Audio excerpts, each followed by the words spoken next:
मैं हूं योगी और आप देख रहे हैं फैक्ट टाइम आरजे चैनल।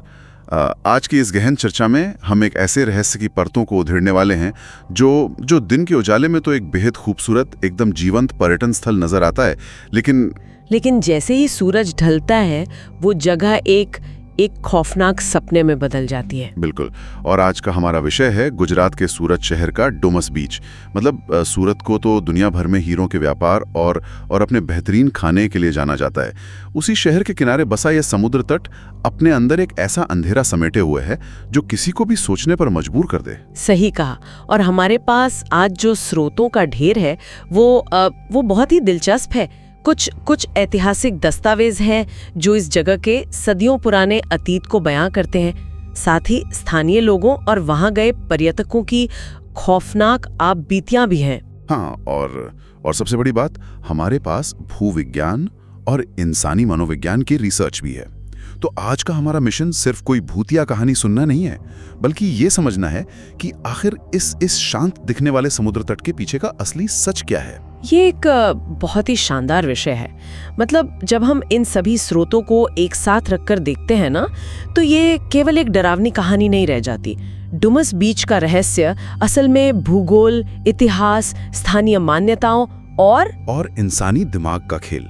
बिल्कुल, इंसानी दिमाग की जटिल कार्य प्रणाली का एक बेहतरीन केस स्टडी है। आज हम इन ऐतिहासिक तथ्यों का विश्लेषण करेंगे, ये समझेंगे कि वहां की रेत आखिर काली क्यों है और उन डरावने अनुभवों के पीछे के वैज्ञानिक कारणों को भी खंगालेंगे। हाँ, और ये भी देखेंगे कि कैसे एक भौगोलिक स्थान किसी समाज के सामूहिक डर का केंद्र बन जाता है। और एक बात साफ कर दूं, इस चर्चा में हम दोनों पक्षों, मतलब स्थानीय मान्यताओं और विज्ञान, दोनों को पूरी तटस्थता के साथ आमने सामने रखेंगे। हम कोई पक्ष नहीं ले रहे हैं। एकदम सही। जो स्रोतों में है हम बस उसी का गहराई से विश्लेषण करेंगे। तो चलिए इस कहानी के सबसे बुनियादी और शायद सबसे अजीबोगरीब हिस्से से शुरुआत करते हैं। जो कोई भी डुमस बीच पर कदम रखता है उसकी नजर सबसे पहले वहां की रेत पर जाती है। हाँ, क्योंकि वो काली है। बिल्कुल। मतलब आमतौर पर जब हम समुद्र तटों की कल्पना करते हैं तो दिमाग में सुनहरी या सफेद रेत की तस्वीर उभरती है, लेकिन डुमस बीच की रेत एकदम गहरे काले रंग की है। और स्थानीय कहानियों और हमारे ऐतिहासिक स्रोतों के अनुसार इस काले रंग का पीछे का कारण कोई साधारण बात नहीं है। हाँ, वो शमशान वाली बात। जी, कहा जाता है कि सदियों पहले ये एक विशाल शमशान भूमि हुआ करती थी। अनगिनत चिताओं की राख इस मिट्टी में मिलती गई और उसी राख ने इस रेत को हमेशा के लिए काला कर दिया। ये विचार ही अपने आप में काफी सेरन पैदा करने वाला है। मतलब जिस रेत पर आज बच्चे खेलते हैं, सैलानी टहलते हैं, वो किसी जमाने में अनगिनत लोगों की आखिरी मंजिल हुआ करती थी। ऐतिहासिक दृष्टि से देखें तो ये बात बिल्कुल सच है कि ये इलाका लंबे समय तक एक शमशान घाट के रूप में इस्तेमाल होता रहा है और इंसानी समाज में शमशान भूमि को हमेशा से एक रहस्यमयी जगह माना गया है। जीवन और मृत्यु के बीच की दहलीज एक तरह से। बिल्कुल।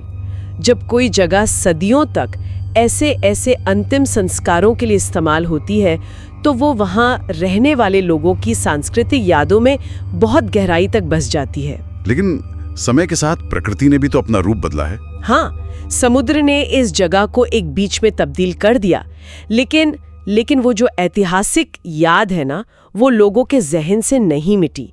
वो राख भले ही समय के साथ समुद्र में बह गई हो, लेकिन उस जगह का जो एक मनोवैज्ञानिक भारीपन है वो आज भी बरकरार है। लेकिन जरा रुकिए, मतलब अगर हम भूविज्ञान या ज़ूलॉजी की बात करें तो दुनिया भर में कई ऐसे समुद्र तट हैं जहाँ की रेत काली होती है। हाँ, आइसलैंड और हवाई में भी तो काले रेत वाले बीच है।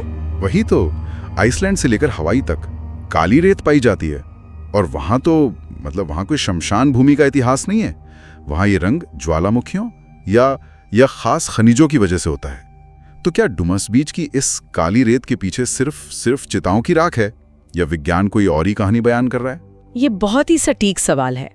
अगर हम जियोलॉजिकल सर्वे और वैज्ञानिक शोध पर नजर डालें, जो हमारे स्रोतों में बहुत अच्छे से समझाया गया है, तो इस काली रेत का एक बहुत ही ठोस प्राकृतिक कारण सामने आता है। वो ताप्ती नदी वाला कनेक्शन। एकदम सही। डुमस बीच उस जगह के करीब स्थित है जहां ताप्ती नदी अरब सागर में जाकर मिलती है। अब नदियां अपने साथ पहाड़ों और चट्टानों से भारी मात्रा में खनिज बहाकर लाती हैं। तो उस मिट्टी में कुछ खास होता है? हाँ, इस क्षेत्र की मिट्टी और जो अवसाद बहकर आते हैं उनमें आयरन ऑक्साइड और अन्य भारी खनिजों की मात्रा बहुत अधिक होती है। अच्छा, आयरन ऑक्साइड? जी, और यही आयरन और खनिज जब समुद्र की लहरों के साथ किनारे पर जमा होते हैं तो वे रेत को एक गहरा काला या स्लेटी रंग दे देते हैं। तो अगर वैज्ञानिक रूप से देखें तो रेत का ये रंग खनिजों की देन है, न कि सदियों पुरानी राख का। ये सच में बहुत ही दिलचस्प है। मतलब विज्ञान साफ तौर पर बता रहा है कि रेत काली क्यों है, लेकिन लोगों का इतिहास और उनकी मान्यताएं उस काले रंग को एक डरावना मतलब दे रही हैं। बिल्कुल, और यही वो जगह है जहां दिमाग खेलता है। हाँ, जब कोई व्यक्ति उस काली रेत को देखता है और उसे पहले से पता होता है कि ये जगह कभी शमशान थी, तो उसका दिमाग तुरंत खनिजों के बजाय राख की तस्वीर बना लेता है। और यहीं से वो डर शुरू होता है जो सूरज ढलने के बाद एक भयानक रूप ले लेता है। हमारे स्रोतों में भी दिन और रात के माहौल के बीच एक बहुत बड़ा अंतर का जिक्र किया गया है। दिन में ये जगह सैलानियों की हंसी मजाक से गूंजती है, चाट पकौड़े के ठेले लगे होते हैं, लेकिन रात होते ही वहां एक अजीब सा सन्नाटा छा जाता है। फुसफुसाहटों का जिक्र तो लगभग हर उस स्रोत में मिलता है जिसने डुमस बीच को कवर किया है।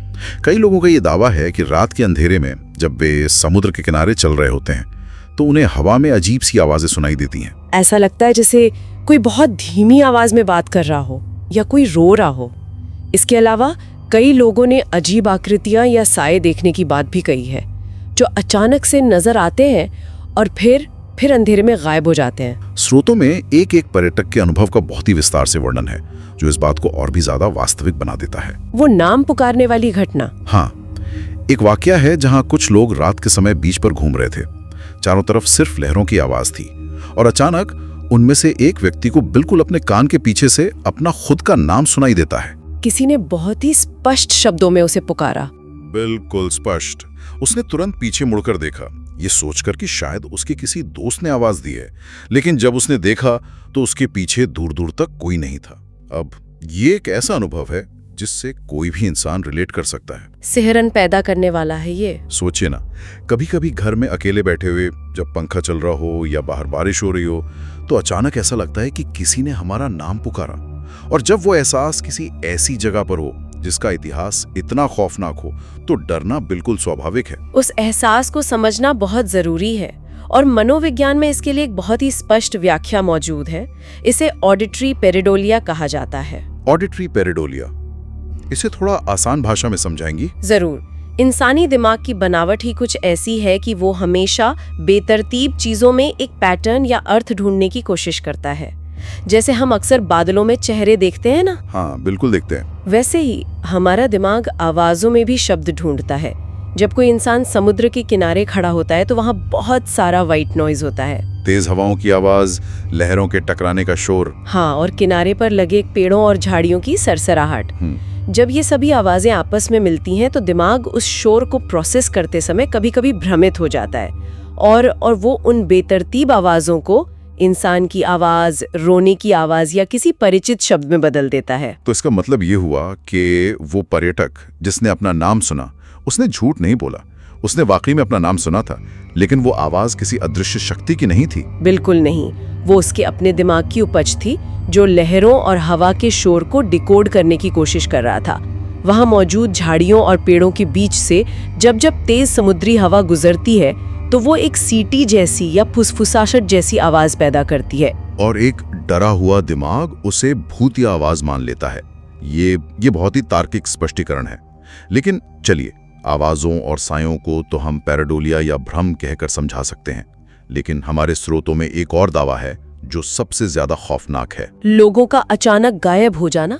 हाँ, ये कहा जाता है कि जो लोग रात के समय इस बीच पर ज्यादा गहराई तक गए वो कभी लौट कर नहीं आए। अब इसे तो दिमागी भ्रम नहीं कहा जा सकता है ना, कोई इंसान हवा में तो गायब नहीं हो सकता। ये एक बहुत ही गंभीर और अहम पहलू है।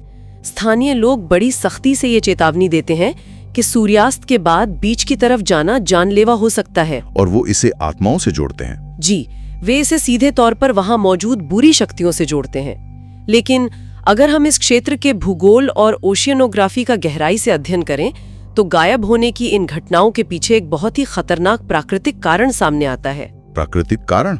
हाँ, अरब सागर का ये हिस्सा, विशेष रूप से खंबात की खाड़ी के आसपास का क्षेत्र, अपनी अत्यधिक आक्रामक और तेज लहरों के लिए जाना जाता है। यहाँ का ज्वार भाटा या टाइड्स का जो पैटर्न है वो बहुत ही अजीब और खतरनाक होता है। मतलब खतरा अदृश्य शक्तियों से ज्यादा वहां की भौगोलिक स्थिति से है। बिल्कुल। दिन के समय जब पानी पीछे जाता है तो समुद्र तट बहुत लंबा और चौड़ा नजर आता है। लोग अनजाने में सूखी रेत समझकर पानी की तरफ काफी आगे तक चले जाते हैं, और रात में वो पानी वापस लौटता है। और उसकी गति इतनी तेज होती है कि किसी को संभलने का मौका ही नहीं मिलता। इसके अलावा इस इलाके में नदी और समुद्र के मिलने के कारण कई जगहों पर कीचड़ के दलदल बन जाते हैं, मड फ्लैट्स। जी, जो बिल्कुल क्विक सैंड की तरह काम करते हैं। अगर कोई उसमें फंस जाए तो बाहर निकलना बहुत मुश्किल है। बाप रे, ये तो किसी भी भूतिया कहानी से ज्यादा डरावना है।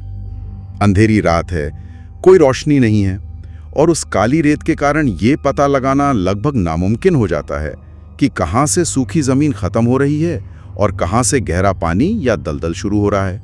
वही तो। और अगर कोई अनजान पर्यटक रात के समय वहां भटक जाए और अचानक ज्वार का पानी तेजी से बढ़ने लगे तो वो आसानी से दिशा भूल सकता है। गहरे पानी और दलदल में फंसने के कारण किसी इंसान का डूब जाना या गायब हो जाना पूरी तरह से एक प्राकृतिक दुर्घटना है। लेकिन जब अगली सुबह कोई वहां नहीं मिलता तो लोग उसे भौगोलिक दुर्घटना नहीं मानते। वो ये मान लेते हैं कि रात में आत्माओं ने किसी को अपना शिकार बना लिया। यही वो बिंदु है जहां इतिहास, भूगोल और स्थानीय मान्यताएं आपस में पूरी तरह उलझ जाती हैं।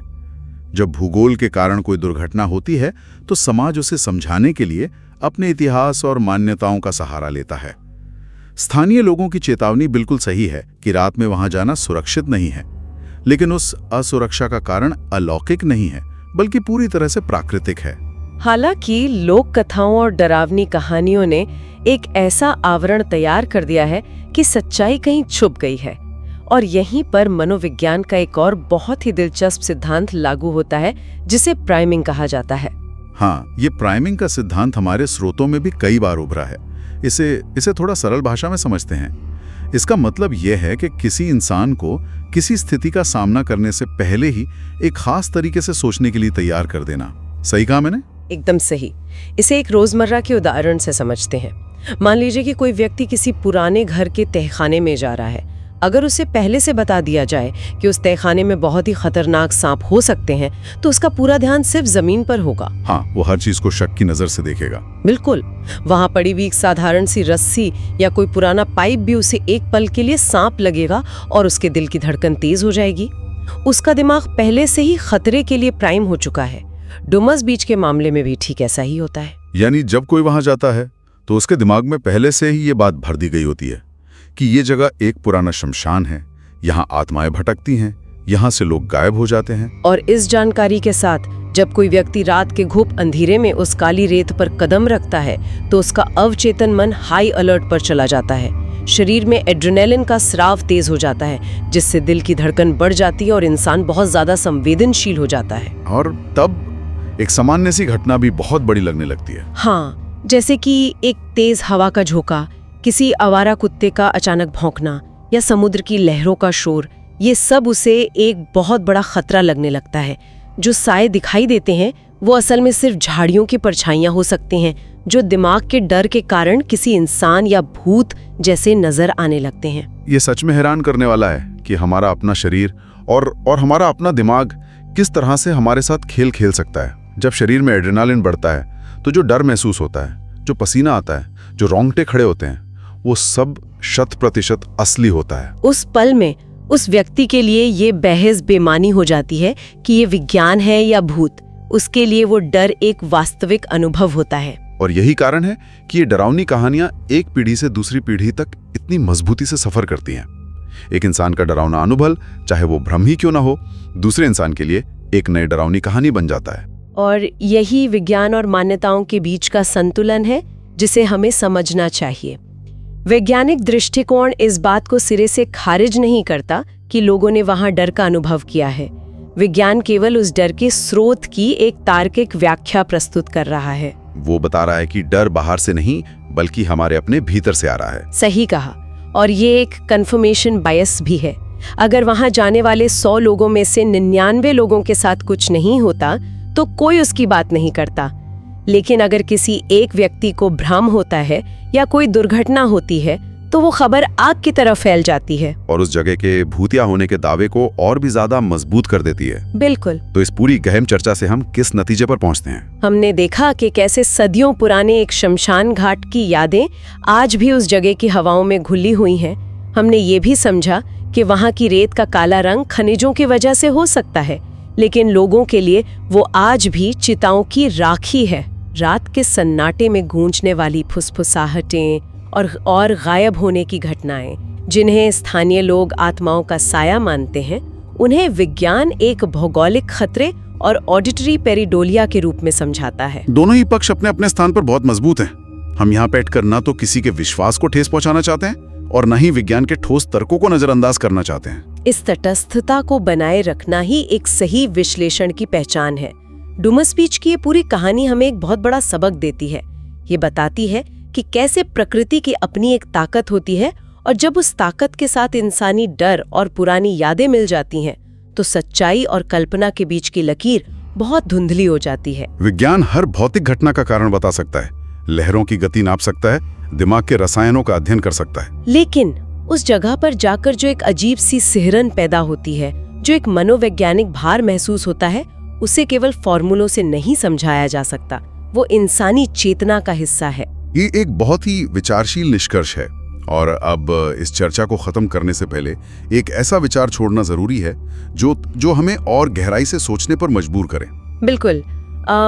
ये एक महत्वपूर्ण सवाल खड़ा करता है। अगर विज्ञान की हर बात मान ली जाए, अगर ये मान लिया जाए कि सारा डर केवल हमारे अपने दिमाग की उपज है और हर आवाज केवल हवा का शोर है, तो भी एक सवाल बाकी रहता है। क्या ऐसा हो सकता है कि किसी जगह का खौफनाक इतिहास जानने के बाद हमारा अपना दिमाग ही हमारे आसपास के माहौल में वो डरावनी चीजें गढ़ने लगता है जो असल में वहां होती ही नहीं है? जब हम पहले से ही डर की उम्मीद कर रहे होते हैं तो क्या हवा की एक बिल्कुल सामान्य सी आवाज भी हमारे कानों को फुसफुसाहट लगने लगती है? क्या असली भूत कहीं बाहर खजाने या पुरानी इमारतों में नहीं, बल्कि हमारे अपने अवचेतन मन की उन अंधेरी गहराइयों में छुपे हैं जहां विज्ञान की रोशनी भी पूरी तरह से नहीं पहुंच पाती? ये एक ऐसा सवाल है जिसका कोई सीधा जवाब नहीं है। शायद ये एक ऐसी गुत्थी है जिसे सुलझाने के बजाय उसे महसूस करना ज्यादा महत्वपूर्ण है। ये सवाल हमेशा अपनी ही मान्यताओं और अपने ही दिमाग की कार्यप्रणाली पर सवाल उठाने के लिए प्रेरित करता रहेगा। आज की इस गहन चर्चा में हमारे साथ जुड़ने और स्रोतों के इस विशाल ढेर को हमारे साथ खंगालने के लिए बहुत बहुत धन्यवाद।